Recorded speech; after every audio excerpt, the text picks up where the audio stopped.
കോഴി ബിരിയാണിന്റെ മണം, ഹലുവ, ജിലേബി. എടി പെണ്ണെ, ഈ മുമ്പൊക്കെ നോക്കി നടന്നട്ടാ. അന്റെ ഒരു മാനാളകി നിർത്തിക്കോ.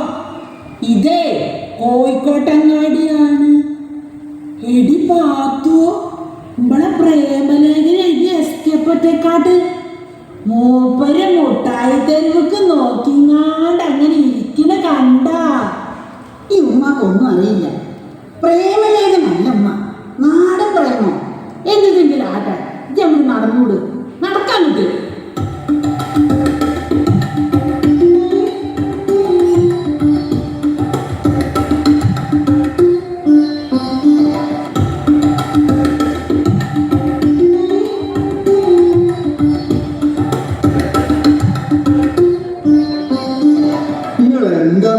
കുന്തം പിഴിയ പോലെ നോക്കി നിൽക്കുന്നത്. ആചാര്യെ, നിങ്ങളത് കണ്ടോ?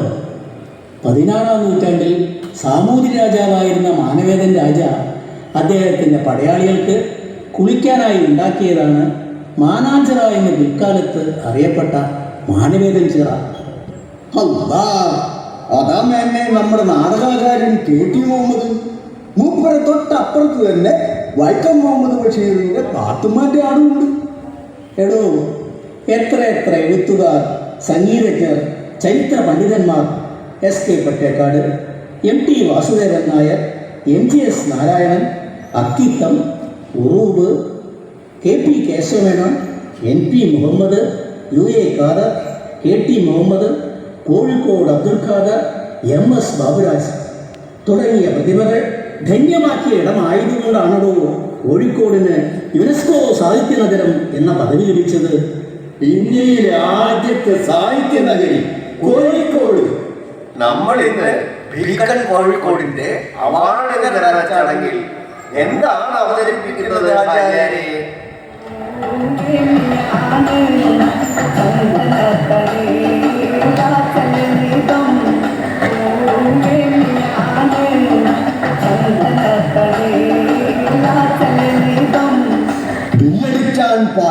വില്ലടിച്ചാൻ പാട്ടിന് പ്രൗഢമായ ഒരു ചരിത്രമുണ്ട് കൂട്ടുകാരെ.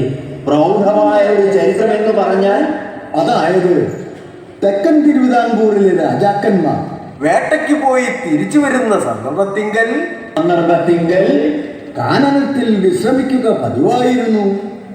അത്തരം വിശ്രമവേളകളിൽ രാജാവ് തൻ്റെ കൈവശമുള്ള വില്ല് താഴെ വെച്ച് അമ്പുകൊണ്ടങ്ങനെ താളം കൊട്ടുമ്പോൾ മന്ത്രി ആ താളത്തിനൊത്ത് രാജാവിൻ്റെ അവധാനങ്ങൾ വാഴ്ത്തി പാടുന്നു. ആ പതിവ് പരിഷ്കരിച്ച് പിൽക്കാലത്ത് വില്ലുപാട്ട് എന്നൊരു കലാരൂപമുണ്ടായി. മാത്രമല്ല, കാലക്രമത്തിൽ തിരുവട്ടാർ ബാലൻപിള്ള, തലയിൽ കേശവൻ നായർ തുടങ്ങിയ മഹീഷികൾ പരിഷ്കരിച്ച് ഈ കലാരൂപം ഇന്ന് കാണുന്ന തലപ്പാവും ആടയാഭരണങ്ങളും പക്കമേളവുമെല്ലാമായി വില്ലടിച്ചാൻ പാട്ടൊരു മഹത്തായ കലാരൂപമായി. അപ്പൊ കേമാവും. പക്ഷേ നമ്മൾ ഇന്നിവിടെ അവതരിപ്പിക്കുന്നത് വില്ലടിച്ചാൻ പാട്ടിൻ്റെ ഒരു മിനിയേച്ചർ രൂപമാണ് കൂട്ടുകാരെ. ഒരു കുഞ്ഞ രൂപം. അതായത് 3 മണിക്കൂർ കൊണ്ടും 1 മണിക്കൂർ കൊണ്ടും അരമണിക്കൂർ കൊണ്ടും അവതരിപ്പിക്കാം വില്ലടിച്ചാൻ പാട്ട്. അപ്പോ തുടങ്ങിയല്ലേ? തുടങ്ങാം. ചെമ്പകപ്പൂമേനിയാണ് ചന്ദനത്തളിലാസലളിതം, ചന്ദ്രോദയത്തിന്റെ കാന്തിയാണ് അവൾ, ചാരുറ്റ കാരുണ്യ രാഗമാണ്. ചെമ്പകപ്പൂമേനിയാണ് ചന്ദനത്തളിലാസലളിതം, ചന്ദ്രോദയത്തിന്റെ കാന്തിയാണ് അവൾ, ചാരുറ്റ കാരുണ്യ രാഗമാണ്.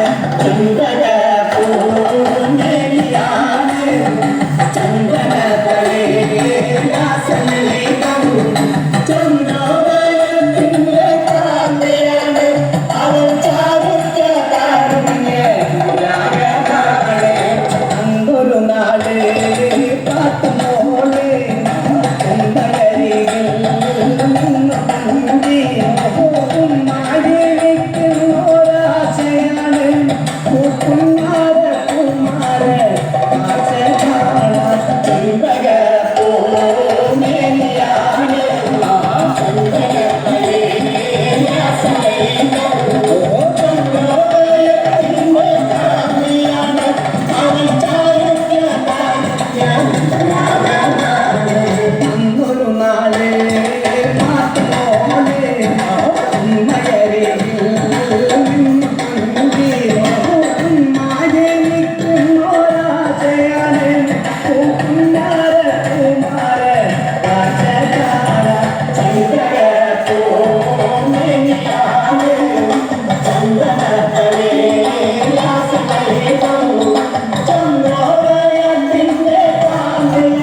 കണ്ടേ